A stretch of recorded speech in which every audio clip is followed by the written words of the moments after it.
Nasaan na nga ba ang 89.9 billion ng PhilHealth? Saan napunta? Kasi lumalabas ngayon sa oral argument ng Supreme Court na yung 89.9 billion na minadali niyong kuhanin sa PhilHealth ay para daw pondohan yung mga roads, bridges, mga maintenance na project. Imagine nyo guys, imagine nyo mga ka-Sunrise, para sa pangkalusugang pondo, gagamitin ninyo sa mga infrastructure like roads, bridges, and other maintenance. Imagine, nasa na logic? At nakita pa doon sa oral argument na yung pang sinasabi nilang rason ay may mga pondo na pala.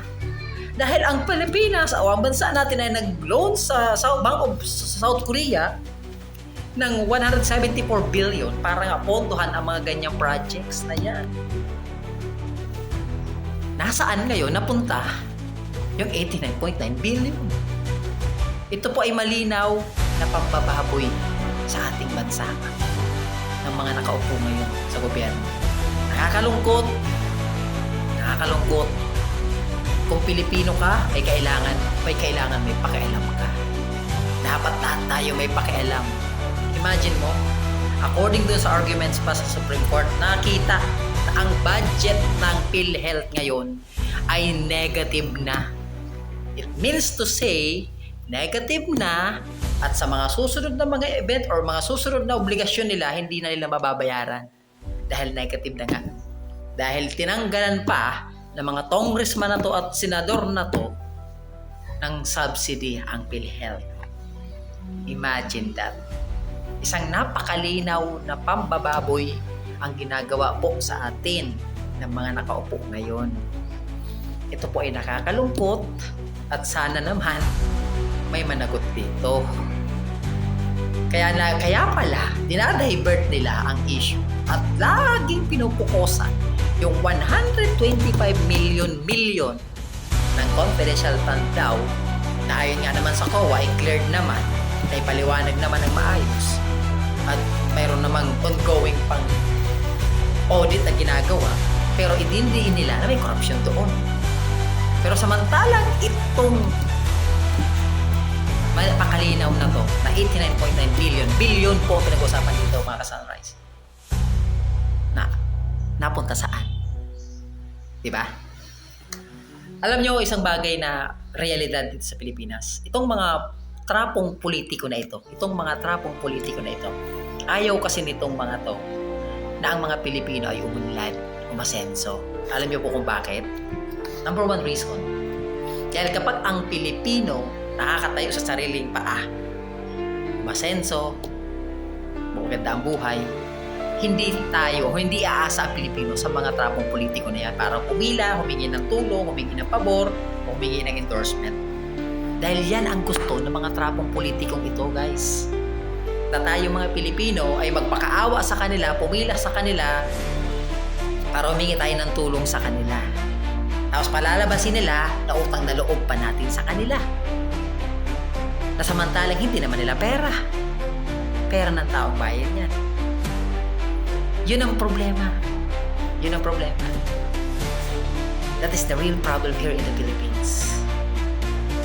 Na gusto ng mga politikong ito, mga trapong politikong ito na tayo ay maghihirap, mas gusto nila na ang disenyo ng politika ngayon sa Pilipinas, especially ng mga nakaupo ngayon, ang disenyo, gusto nila ang mga tao mahirap lang para aasa lang lagi sa mga politikong ito. Pipila, ayuda, para isipin nila na utang na loob ninyo yan sa amin. O tayo naman, pinag-iisip, which is mali. Nagkakapal na mukha ninyo, mga politikong trapo. Hindi na kayo naawa sa mga membro ng PhilHealth na hindi makapag-claim ng kanilang benepisyo dahil nga lack of funds. Diba? Kung sinasabi nyo marami palang pera, di kung maraming pera, di babaan nyo yung kontribusyon ng PhilHealth. Dagdagan nyo yung benepisyo. Napakadali, di ba?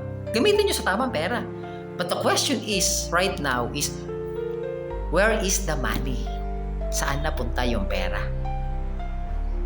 Kasi yung sinasabing rason doon sa oral argument, ay may pondo na po pala yun.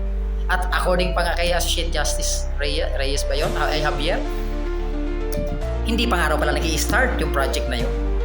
Tapos kukunin niyo yung pera, tapos lalaanan niyo. Hello! Isang pambababoy po. Kaya tayo mga Pilipino, ngayon pong darating na eleksyon, maging wais po tayo. Maging wais tayo sa pagpili. Na sana, huwag tayo puro fanatic lang. Kailangan maging objective tayo. Mas kailangan matingnan natin sino ba talaga ang mga dapat nating ilagay dyan sa posisyon na yun. Ito, this coming election, itong midterm election, itong mga senador na to ngayon, dapat nga ang binoboto natin dyan, guys, yung mga bagong apelyido naman. Huwag na yung mga luma. Diyos ko.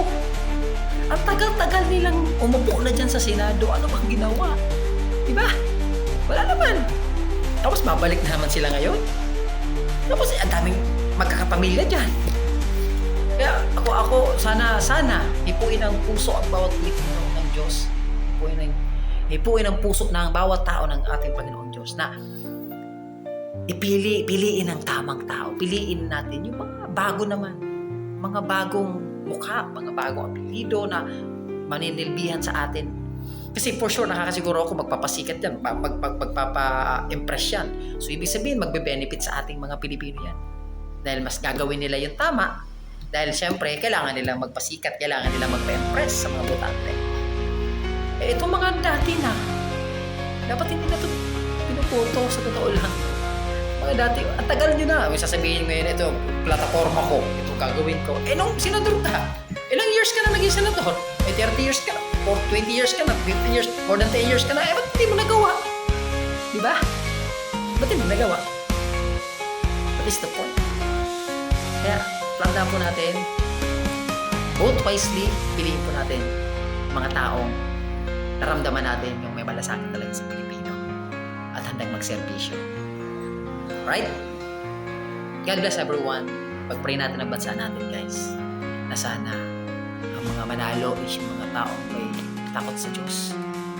At the same time, may magandang plano para sa bansa natin. God bless everyone. Peace.